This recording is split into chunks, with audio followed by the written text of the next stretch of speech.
Assalamu alaikum, greetings and peace. Welcome to the Dean Show. I'm Eddie, your host. Subscribe if you haven't already. Andrew Tate. Andrew. Here. When I was in jail, I focused on doing push-ups and reading the Quran. When I am home, I will focus on doing push-ups and reading the Quran. MashaAllah. Long live the top G. Top G. I will focus on the push-ups and I will read the Quran. Thank you very much. Thank you. So what do we know about this case so far? He's been arrested, not charged, has been under investigation for almost a year without any formal charges. Two of the witnesses in the case say he's like family to us, and they've never filed any charges and are adamantly trying to get the prosecution to get them off the victims list. The other two victims, a stripper and a prostitute, were spotted somewhere in the French Riviera partying while correspondence between the two revealed them plotting against the Tate brothers and praising each other on how good of liars they are and that they should win an Oscar and get on Netflix. Love or hate the guy, this is beyond that. What we want to know is that right after Andrew Tate accepted Islam and was slowly transforming his life for the better, for the first time we see him apologizing for past comments, giving up alcohol, and on his way to give up gambling. And this is only weeks into accepting Islam. Did his reversion to Islam play any role into the arrest? And what's the history of Islam in Romania? That's what we want to explore here today with our next guest, Dr.Stef, an academic historian from the Al-Muqaddimah Institute here on The Dean Show.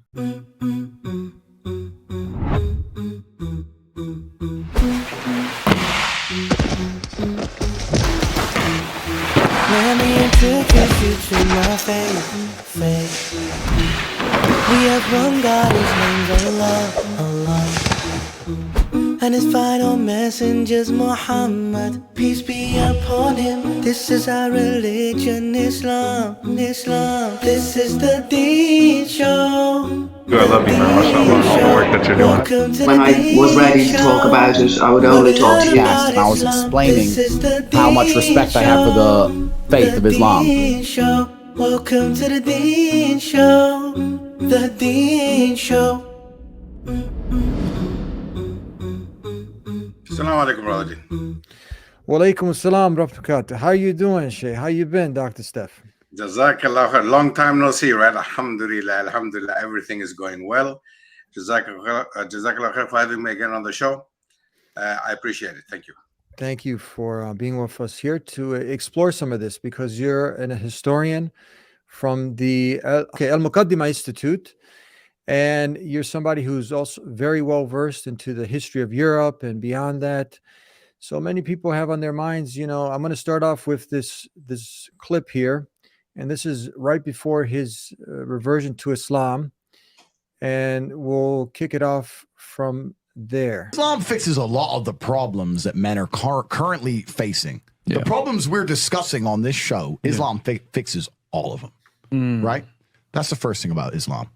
And I'm not a Muslim, right? If I had to choose a religion, I would, because I live in an Orthodox Christian country, I go to the Orthodox Christian church. I donate $20,000 a month to the church in the country I live in. The church in Romania is very powerful, and I like having church friends. So I give them a lot of money, right? So I would guess I'm an Orthodox Christian. But if I had to bet on one religion as if I were betting on the stock market for the future, you have to bet on Islam. Because Muslims... Our brother in Islam, Eddie from The Deen Show, is creating the Deen Center, which is a masjid and a dawah center, which is going to help non-Muslims learn about Islam, inshallah. And the most beautiful thing about this is that we can all be a part of this. We can all take part in earning rewards from this simply by donating whatever we can to make this a reality, which is beautiful. Let's do that. All right, let's click this link, let's donate what we can, and let's make this a reality, inshallah.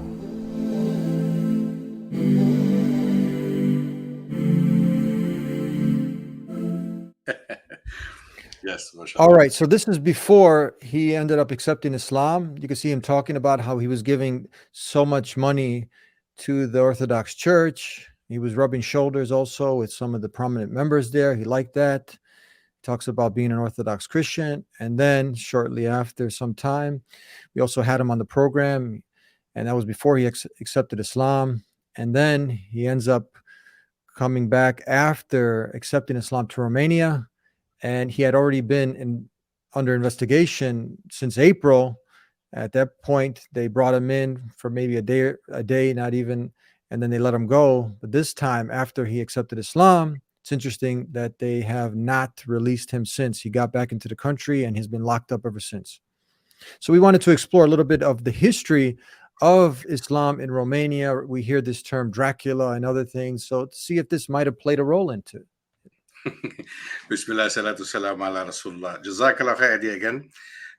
It is a very interesting topic. Andrew Tate himself, Romania, Eastern Europe, the Balkans, which actually borders to Romania. Romania is officially not really a Balkan country. However, there are some definitions that put it as a Balkan country, together with Bulgaria, former Yugoslavia, Albania, and so on. So it is pretty much in that area, which we know that was once part of the Ottoman Empire.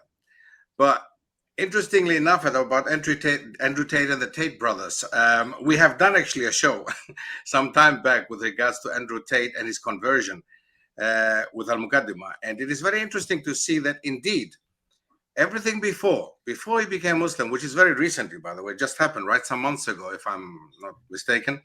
When he became Muslim, suddenly the media, they were not really on his side before. However, from the moment that he became Muslim, it became even worse.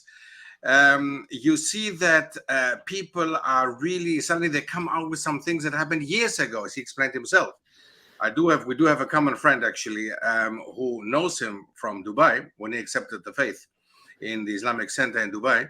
And we know that things happened, that he admits that many things happened during his time before he became Muslim. And there was not really necessarily a guy who we admire to look back to. So, but from the moment he accepted the faith, and he always showed admiration towards Islam, as he makes sure, he mentions this also in this clip that he showed, he actually stopped drinking. He stopped donating the money to the church, an Orthodox church, which is very strong in the Orthodox countries, as you might know, of course, yourself, seeing that we come from this area originally. I'm Greek, and I know that the Orthodox church is extremely powerful in the Balkans and in Russia and in Romania and in these countries where the Orthodox Christianity is quite strong, quite a powerful institution. And he spent $20,000, as we just heard, on this institution. And for him to change that of course must mean quite something. And for an Orthodox country such as Romania, it might mean also losing one of their sheep who actually were quite wealthy. So there are so many elements. I don't even know how to start, where to start, and where to end. But inshallah, if we talk about Islam in Romania, which is another interesting topic again, and he so happens to be there, I don't think that he chose Romania for Islam, obviously, because it's a minority, a tiny minority religion. Actually, it's not more than 0.3, 0.5% of people, around 60, 70,000 followers of Islam in Romania. However, it has more than 700 years of history. Romania and Islam, more than 700 years of history. Yes. 700 years of history with Islam?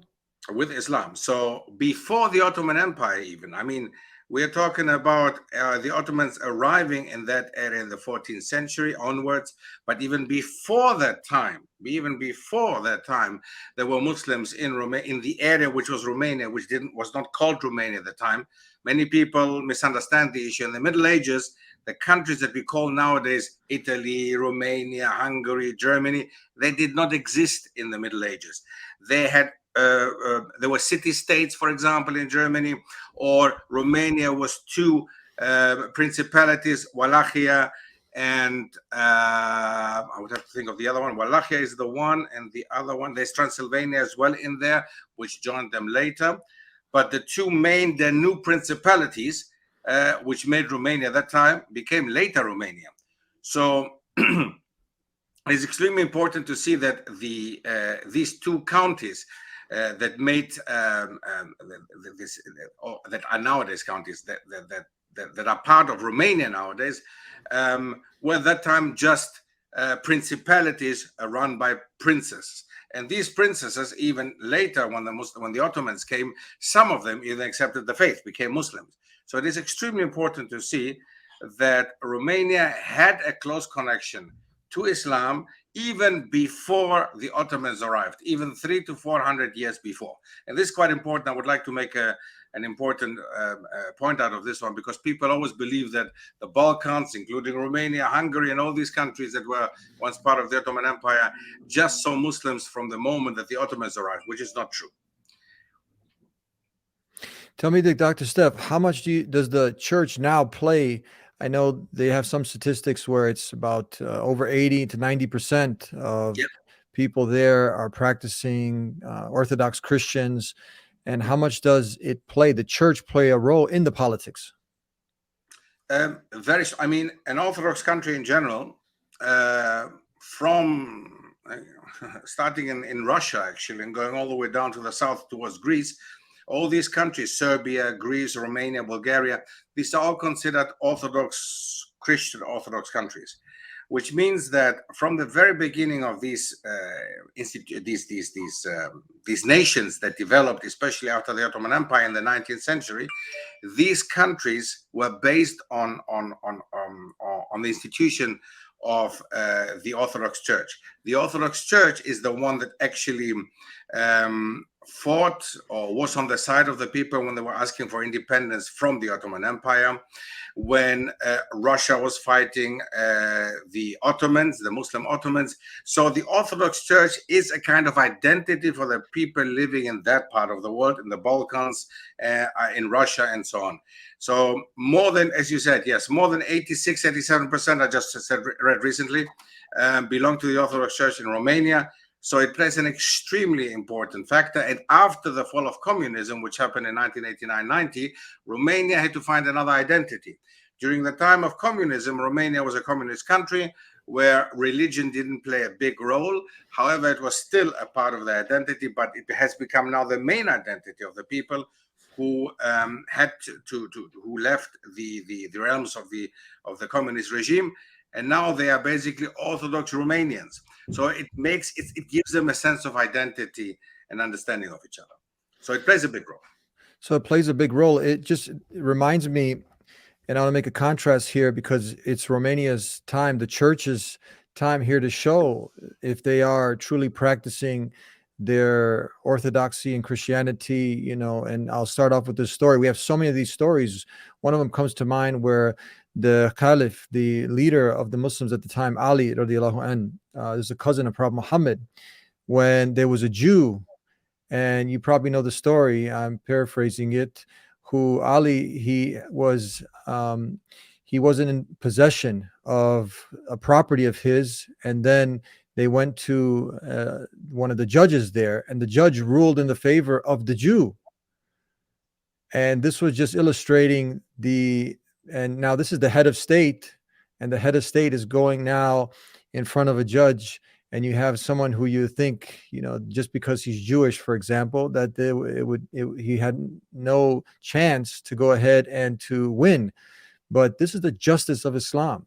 So Romania, to really, again, if Andrew Tate, if he had done things like they are saying, then you bring the witnesses, you come forward, but he's being investigated since April with no formal charges. And then when you break down and you look at, the case starts falling apart, would you say this is a great time for Christianity there to step up, the church to step up and to show really their justice? It would have been had he still been with them. He was spending $20,000, as he says himself before. I think had he been still part of the church, and the church, they would have for sure, because we also know another thing, the Orthodox Church is one of the richest institutions in the world.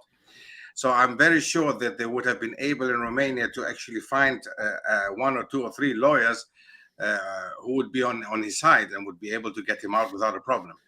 But now, seeing that he's a Muslim and he doesn't hide it. I saw him in one of the interviews when he basically spoke to a non-Muslim, and the very first thing he said was "Salam alaikum."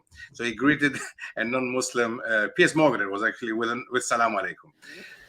So you can clearly see that he doesn't hide. He's a loudmouth. You know that he likes listening to himself most probably. So he has a lot to say, but that puts him also in trouble. And at this moment, he is really in trouble. Although there is absolutely, as you said, there are no charges. Now, I don't really see that the church is going to step in and help him. I don't think that at all. Mm-hmm. What else can you tell us about? So you had this area here. You have a long history. You also talk about many of the misconceptions, many of the deliberate attempts in history. You know that you were someone who stepped out of that, and that is what helped you actually as a Greek. Now, also or a Christian. You also were somebody who was programmed to think a certain way as someone coming up into schools with the negative propaganda against Islam. And then you started to really study Islam, study the history, and you ended up accepting Islam. So do you think now there's some of these in this area here, are there still a lot of these myths perpetrated? You know, in Bosnia, obviously, if you're somebody as a Muslim, a lot of the extreme Serbs there, they'll call you Turk, and they'll use some of these terms and whatnot because they're also programmed with some of this history now that negative stereotypes against Muslims. Is this also the same thing? Is it kind of identical, or is it at a whole different level now in Romania because you have more practicing Orthodox Christians? Can you get us a feel? Because I can understand in this area in the Balkans with because I have family from there. But what about in Romania? Is it kind of similar, the atmosphere? It's a very good question, very valid question, actually. It is a bit different. The situation is not entirely as it is on the Balkans. I mean, as I said, Romania in general is not considered being part of the Balkan Peninsula. It borders to the Balkans, so it borders to Bulgaria in the south, and Bulgaria is considered a Balkan country. And the Balkan Peninsula, in general, according to some definitions, do include Romania, but in general, they don't include Romania. Romania and Hungary have seen the Ottomans and have had an influence even before the Ottomans by the Muslims and Islam. The difference is that because they were earlier, they got the independence much earlier than many of the other countries in their southern borders, such as Serbia, Greece, Bulgaria. They had less time that they actually had the Ottomans in the country. They became earlier a Christian nation, independent nation, and they became part of the communist bloc, which happened, after the Second World War until very recently, until 1989 and 1990. So people were influenced also by communist ideals, and communists were not very supportive of religion in general. All religion was something that for them was all the same, and we don't look at that, forget it. So basically, Romania was really a country where they allowed the minorities. We must say that during the time of communism, the Muslim minorities who mainly live in the southeast, in an area called Dobruja, and in this area, northern Dobruja, where many Muslims still live. Some of them are Turkish origin. Some of them have an origin which you might have heard of, the Gypsies, the Romas, as they call them nowadays. And some others, again, have a Tatar background. So, and there are also some rivers, mashallah. And this is quite interesting that we have nowadays quite a number of Romanian rivers nowadays who are making the dawah down there. I've seen myself also that they're printing the Quran in Romania nowadays, distributing it. There is a bit, I would say, if I compare them to Greece or to Serbia, I think they are a bit more open-minded. It is a bit different. Nevertheless, it is the influence of the church that actually tries to, as it does in all the other Orthodox countries, it tries to sell them the idea that the Turks who were there, these Ottomans, they call them Turks, these Turks who were there, basically, they enslaved us, and we had during the time that we were under Ottoman rule, we couldn't develop as an independent Christian or European nation. So they kept us back and backwards. So even in a way, they actually justify communism. They say even communism is nothing else but after the Ottoman rule, another enslavement again, which goes back to the Ottoman time. So they're trying to push it all back to the Ottomans, as if everything that happens was the fault of the Ottomans. But that's how deep it goes in these countries, the hatred and the misunderstanding of the history. The influence of Islam is not very big. However, in the south, where you have the Dobruja region, you have actually even a muftiya. There is a mufti who is recognized by the government, and the Romanian government nowadays has recognized 18 faiths, 18 religions, amongst them also Islam. So I think this is quite an important point to mention. Islam is also recognized in Greece and also in Serbia. But the difference is that, again, because of the minority being much smaller than it is in Serbia or in Greece or in Bulgaria, I think they're more open-minded and don't regard Islam as being a threat. Which might change if there are more Romanian reverts who are coming by. Yeah. So we heard this term for people who know a little bit about history. This term Dracula. There's been movies made about him. How did the people there now look at this person, this individual by the name of Dracula? Okay, excellent story. Because it is really, many people really, when they hear of Romania, the first thing their mind goes straight to Vlad, the Count Dracula, as he's called. Now, we have to see that certain legends that have developed during history are nothing else but that, legends. Now, vampires, I think we all agree, don't really exist, right? And what they have come up with, this, the story of vampires, which was developed in that area in Romania and surroundings, there was once this voivode, the ruler of Wallachia. So as I said before, there were two principalities that actually have become now Romania, the country, the nation of Romania. And Wallachia was one of the two. And he was the ruler of Wallachia during the 15th century. And in this 15th century, his name was Vlad. And his title that was given was Vlad the Impaler, Vlad Tepes in Romanian. Vlad the Impaler, Vlad Dracula, the dragon, basically. Dracula, his father had this name already. He belonged to the Brotherhood of the Dragon, and his son went over with this name. The Impaler is a very important title that needs to be explained. He was one of the cruelest, most probably, rulers in Europe, especially in the Middle Ages, especially in the 15th century. He used to impale his enemies. I don't know if you're aware of what it actually means, or maybe the audience, I don't know if you can understand what impaling means. He used to take, how would you describe it in layman's terms? He used to take a pole and put it through the rear, the anus, yes, all the way through towards the neck. Absolutely right. Absolutely. I mean, while they were alive, by the way. While they were alive. A very important point. While they were alive. And one thing that is extremely important to see Vlad's history, Vlad grew up, or was for a longer period of time, at the Ottoman Sultan's court. And his brother as well. He had another younger brother, Radu. And Radu remained at the court of the Ottomans and actually was very loyal towards the Ottomans. He himself was a Muslim. His brother? His brother, Radu. Right. Vlad the Impaler he wanted basically power. He wanted the throne. And for that reason, he fought the Ottomans and was going with whoever was on his side. Once with the Hungarians, then again against the Hungarians. The Hungarians were at that time a very big force in the 15th century, and they fought the Ottomans. So as soon as they fought the Ottomans, he was on their side.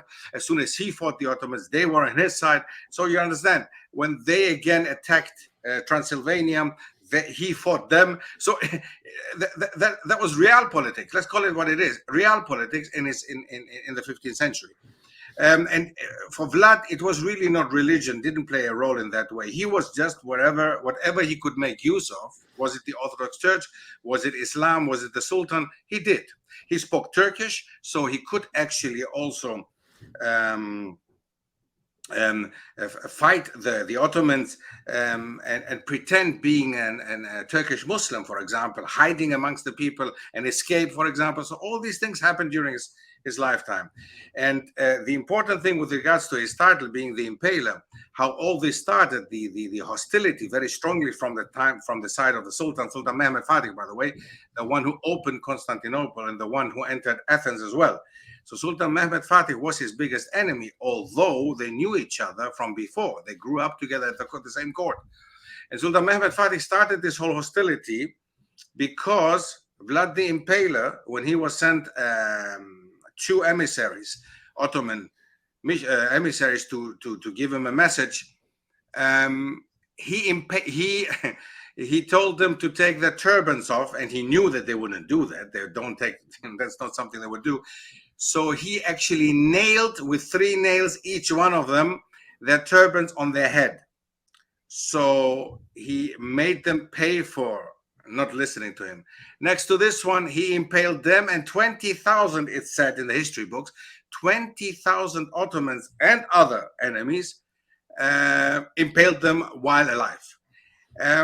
All this, if you think of it, subhanallah, I think nowadays, of course, we cannot judge really how people thought that time in the 14th, 15th, 16th centuries.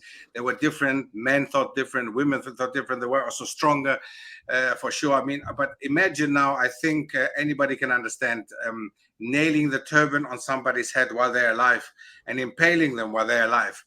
This must be a terrible situation. And he was feared by many people, Muslims, non-Muslims, enemies, friends alike. And his game was trying to get the throne, basically, of Romania, to become the next Romanian emperor or the next Romanian leader. And he had to fight with the Hungarians because they were a stronger power, and also against them. So in general, the whole Dracula thing came up because Bram Stoker, who wrote the novel Dracula, he actually had heard something about such a cruel person.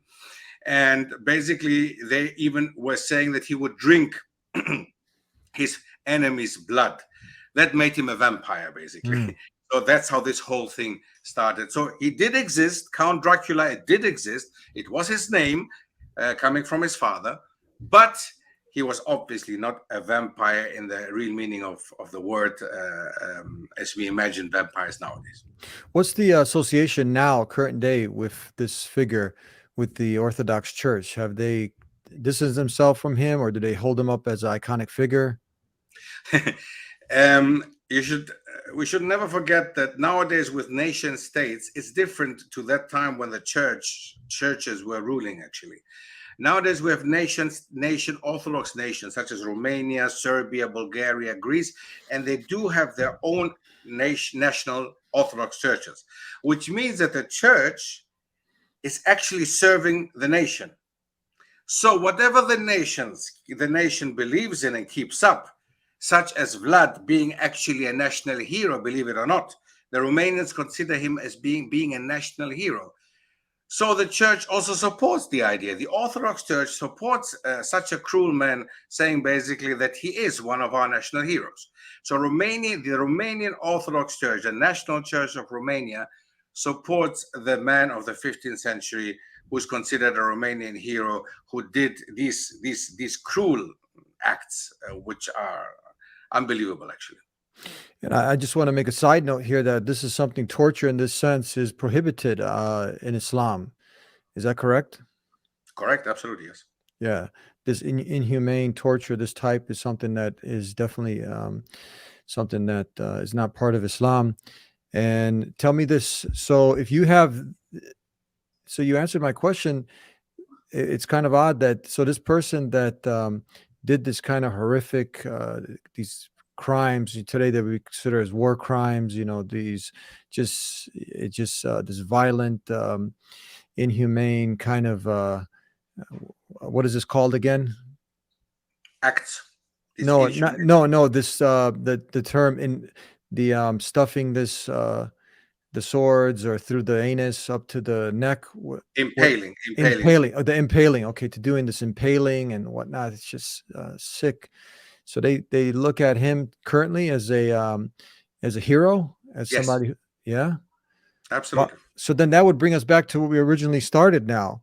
So if you have a church and you have people who look to this person as a hero and they have this strong, what would be your opinion?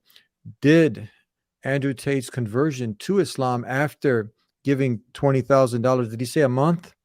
A month, yes. A month, and being someone who is an Orthodox Christian, do you think this played a role in him still being detained to this day without any formal charges, being held captive in this Romanian jail? Did his conversion, and then him also walking into the court with the Quran? Yes, yes. Again, he doesn't hide it, mashallah. Which is, I mean, may Allah give him really the reward that he deserves, and may Allah make him strong. He needs this. I think it does play a role. It does play a role that he, of course, has left the church, and that the church is not on his side anymore. That they would not support lawyers. They would not be on his side. That definitely plays a role. Why are they keeping him for months? I mean, we're talking about months now. This is not something that has been going on for some days or a week or something. It has been going on for months. I don't know the exact time, but it is months now it has been going on, and they're trying. And again, they're keeping them. We should not forget Romania is part of the European Union nowadays. So in a European Union country, okay, with a very progressive mindset, as they should have, they're keeping a man in prison with no charges at all, and this for months. Now, this is absolutely against any understanding of a normal, humane state, of a progressive democracy, as they call themselves. Human rights. Human rights, absolutely. What about all that? I don't think it's just Islam, but it did help. It does help, okay, to make him an unwanted figure, to make him somebody that people actually don't like. Many women didn't like him before because they called him misogynistic, all the stuff that came out about Andrew Tate, which I don't even know if this is all true. But now it does not help, of course, him being Muslim and supporting Islam and being so outspoken about Islam. As you said, yes, he entered the courtroom with the Quran. And next to this one, I think his brother accepted the faith as well. His brother embraced Islam as well, and a friend of his recently. So, you know, the influence that he has on youngsters and young people, even in the UK and in the West and in Europe, is amazing. So this man opens the door for youngsters in Europe and people who like him to actually look into Islam, at least look into Islam, and forget all the prejudice and all the negative ideas that were going around, which is good for Islam and good for us, but not good for them, obviously.